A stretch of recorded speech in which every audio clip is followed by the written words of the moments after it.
बहुत मारे जाएंगे नकीब लोग, हिसाब देते देते थक जाएंगे। तो हमने देखा है, यकीन मानिए, ऐसे ऐसे लोगों को जने कहां से यूं जमीन से उठाते हैं और चौथे आसमान से नीचे नहीं रखते। अगर मुझे सिर्फ इतना कह दिया जाए कि शमसुद्दीन कादरी तकरीर करने आ रहा है, तो क्या हमारी शान में कोई तौहीन हो जाएगी? मगर हैं लोग जो तौहीन समझते हैं, बल्कि पूरा लिख कर देते हैं कि हमारे नाम के सामने कम से कम 3 लाइन के अलकाब आदाब होने चाहिए। कभी कभी तो ये धोखा होता है, अलकाब पढ़ते पढ़ते हजरत का इसमें गिरामी कौन है यही नहीं पता चलता। 3 लाइन 4 लाइन में अलकाब आदाब,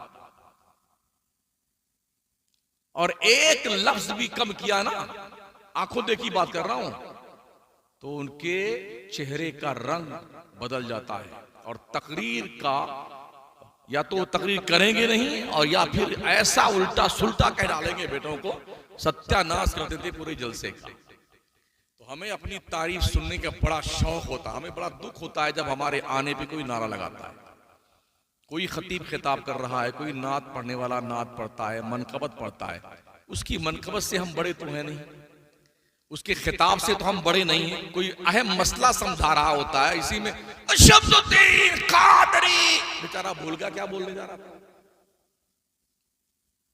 तो हम बड़े अदब से अपनी उलमा से गुजारिश करेंगे, बिल्कुल मत नारा लगाया करो इस सिलसिले में, पढ़ने वाले को पढ़ने दो।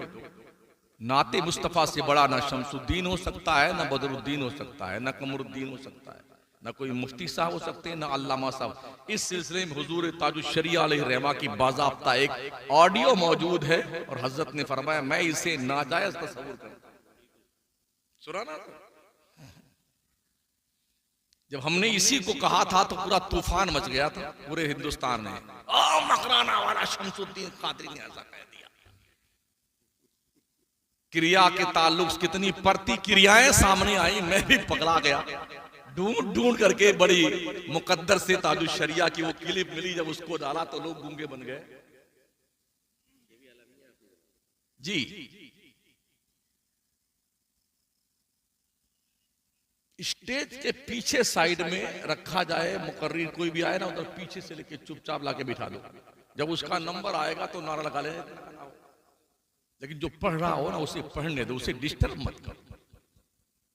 ये हमारी जमात का आलमिया है, हमने गैरों के यहां ऐसा कुछ नहीं देखा। कोई नारा नहीं लगता उनका, बड़े बड़े अल्लामा फहामा आते हैं, आज चुपचाप आके बैठ जाते हैं। लेकिन हमारे यहाँ उधर से चलेंगे, वो जो पीछे मकान दिख रहा 50 लोग वहीं से, वो नारा शायद कलेजा गुर्दा फट जाए उनका, तो कोई ताज्जुब की बात नहीं। यहां तक चिल्ला चिल्ला करके कलेजा फाड़ डालते हैं। मत करो ऐसा काम, कोशिश करो जलसों को सिस्टमैटिक ढंग से चलाने की, और तकरीरें बावजन बावकार और मतलब की होनी चाहिए हमारे जलसों में, ताकि हमारी कौम को कुछ मिले। हमारा सुन्नी घोड़ी वाले पीर, भैंस वाले पीर, जंगल वाले पीर, मंगल वाले पीर का उर्स करने में करोड़ों रुपए खर्च कर देगा, और किसी आलिम की लिखी हुई किताब को तबाअत के मराहिल से गुजार करके कौम के फायदा के लिए छापने की बात की जाए तो पैसा जेब से नहीं निकलता हमारी कौम। पीरों का बंगला बना देगा, किताब नहीं छुपाएगा। अभी मैं 15 दिन पहले पंडवा शरीफ से 15 किलोमीटर के फासले पे तकरीर करने गया था, तो वहां 3 पीरों ने एक बड़े गांव को 3 हिस्से में बांट रखा है।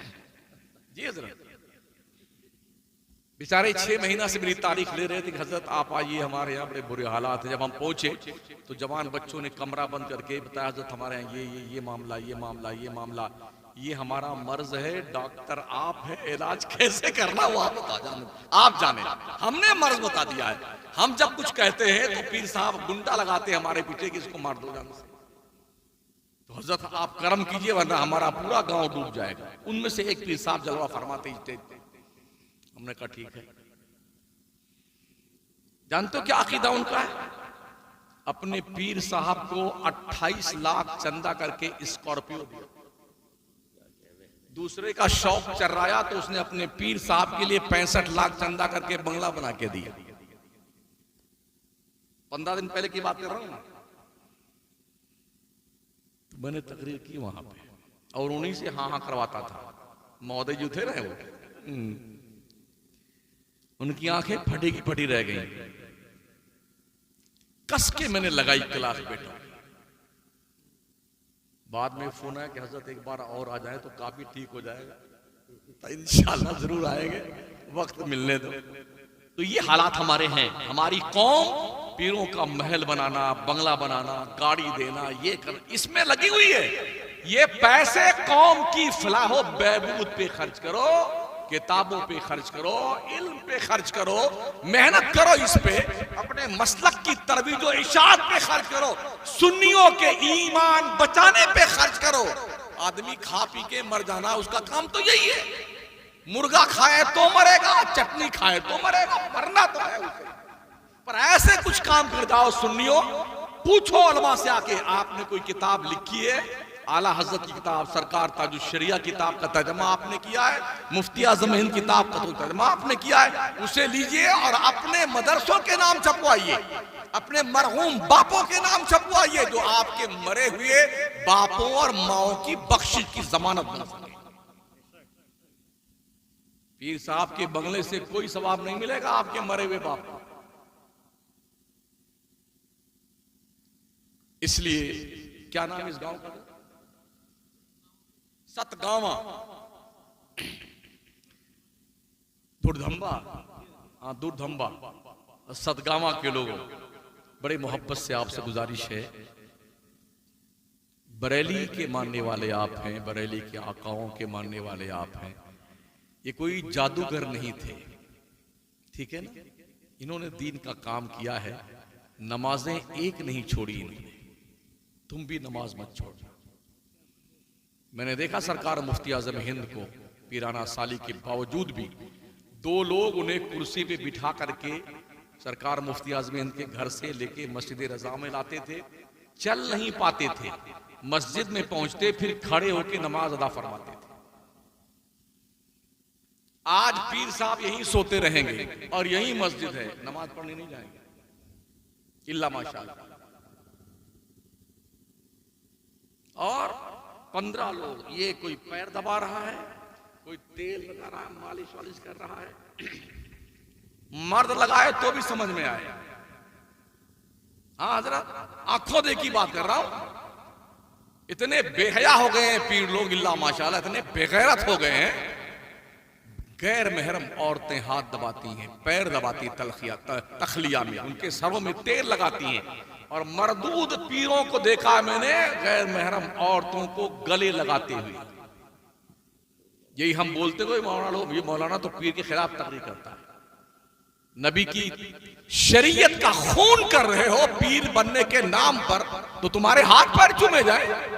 कितना जमीर मर गया है उस घर के बाप का, कितना बेहया है उस बीवी का शौहर, कितना बेहया गैरत है उस बहन का भाई, उस बेटी का बाप जो अपने बेटी को, अपने बहन को, अपनी माँ को, अपनी बीवी को गैर महरम पीर का पैर दबाने के लिए और सर के अंदर तेल लगाने के लिए भेजता है। ये काम बरेली ने नहीं किया।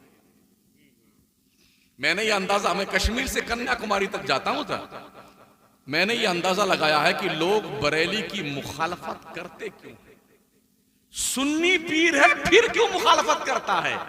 तो इसके पसे पर्दा जो हमने रीजन ढूंढा वो ये था कि बरेली इस बेहयाई के लिए शमशीर बुर्रा का नाम है और ये बेगैरत बेहयाई और अय्याशी को फरोग देते हैं। इसलिए बरेली की मुखालफत करो ताकि हमारी बेहयाई जिंदाबाद रहे। इस बुनियाद पर लोग बरेली की मुखालफत करते, वरना आला हजरत ने, मुफ्ती आजम हिंद ने, ताजुश शरिया ने, मौजूदा सज्जाद खान ने किसी के बाप की प्रॉपर्टी नहीं छीनी है। जो लोग मुखालफत करते हैं ना, उसकी वाहिद वजह यह है बरेली आईना दिखाता है शरीयत का। ये नबी का फरमान है, ये नबी का फरमान। आखिरी बात, अम्मा आयशा सिद्दीका रदियल्लाहु ताला अन्हा फरमाती, अल्लाह की इज्जत की कसम मैंने कभी नहीं देखा मेरे आका मोहम्मद मुस्तफ़ा सल्लल्लाहु ताला अलैहि वसल्लम ने कभी किसी गैर महरम औरत के हाथ से कभी आपका हाथ नहीं टच हुआ है। समझ रहे? तो अगर हुजूर का हाथ किसी गैर महरम के हाथ से टच नहीं हुआ तो इस दौर के हजूर का हाथ कैसे टच होता है?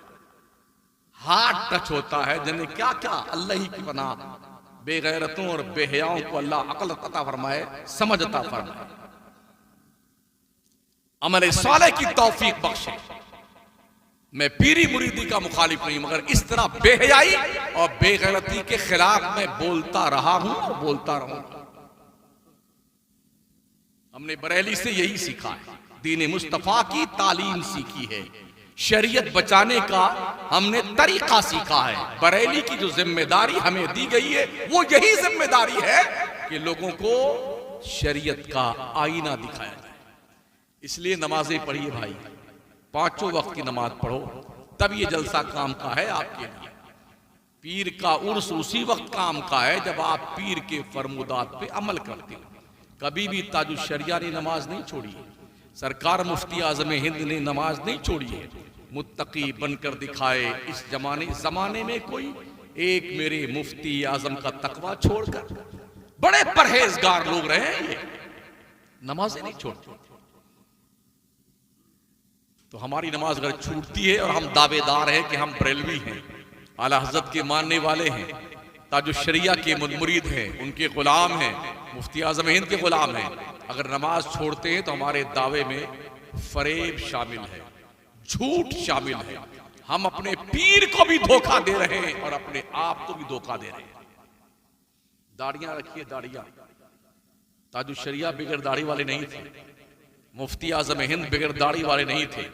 जल्दी बिगड़ दाढ़ी वालों को मुरीद नहीं करते थे और इस शर्त के साथ मुरीद करते थे, पहले दाढ़ी रखने का वादा कर तब मुरीद करेंगे। ये बरेली की शान जिंदगी है और इम्तियाजी शान है। अल्लाह करीम हम सबको हुजूर सैयदी सरकार ताजुल शरिया अख्तर रजा खान अजहरी रज़ियल्लाहु ताला अन्हु के फैज़ व बरक़ात से हम सबको अल्लाह माला माल फरमाए और उनके फरमुदात पर अमल करने की तौफीक बख्शे, उनके मामूलात को बजालाने की तौफीक बख्शे। मरते दम तक अल्लाह हमें बरेली से वाबस्ता रखे। हम हश्र में भी उठे ना तो हमारे हाथों में बरेली का परचम। इस यकीन के साथ हम आपसे विदा लेते हैं, गुफ्तगू को फुल स्टॉप देते हैं कि अल्लाह करीम हम सबको नेकियां करने की तौफीक बख्शे। चलते चलते ये इदारा जो है ना, मदरसों को जिंदा रखिए। मदरसों ही से जिंदगी मिलेगी आपको। आलिम पैदा कीजिए, उलमा की टीम निकालिए। आज दुनिया की बड़ी टेढ़ी नजरें हैं मदरसों पर। उन्हें पता है मुस्लिम कौम को अगर कहीं से ईमान की स्पिरिट और तकवियत मिलती है तो ये मदरसे हैं। कैसी कैसी पाबंदियां, बंदिशें, बंद करो मदरसों को, बंद करो मदरसों को। हमारी जिम्मेदारी बनती है हम मदरसों को जिंदा रखें और मरारा के सादात के फरमान की रोशनी में आधी रोटी खाओ, बच्चों को पढ़ाओ। तालीम, तालीम और सिर्फ तालीम। गुज़िश्ता 6-10 साल से 12 साल के अंदर मुसलमानों ने पढ़ना शुरू किया है। मेहनत कर रहे हैं हमारे बच्चे, कॉलेज में, यूनिवर्सिटी में, मदरसों में अच्छा पढ़ रहे हैं। हालत यह है कि दुनिया बौखला गई है मुसलमानों की तालीम। उन्हें पता है जिस कौम ने पूरी दुनिया पर 3 बर्रे आजम पर इल्म की बुनियाद पर हुकूमत की हो और जिस कौम ने अखंड भारत पर 800 साल तक हुकूमत की है इल्म की बुनियाद पर, वो कौम पढ़ने लग गई है। डर है कौम को और दुनिया के लोगों को, अगर ये पढ़ लिख के मैदान में आ गए तो फिर हम भैंस चराने चले जाएंगे, घास छीलने चले जाएंगे। अपना सबक पढ़िए, याद कीजिए, पढ़ाइए, बच्चों को पढ़ाइए, खूब पढ़ाइए। ट्यूशन के लिए जगह मुंतखब कीजिए। अपनी बच्चियों को अपने घरों में, महल्लों में ट्यूशन दीजिए ताकि गैरों के इंस्टीट्यूट में जाकर के वहां ट्यूशन हासिल करके मुश्तरका तौर पर गैरों की आमेदिश भी हो तो वहां पर इज्जतें नीलाम होती दिख रही हैं, देखा जा रहा है आए दिन अखबार में।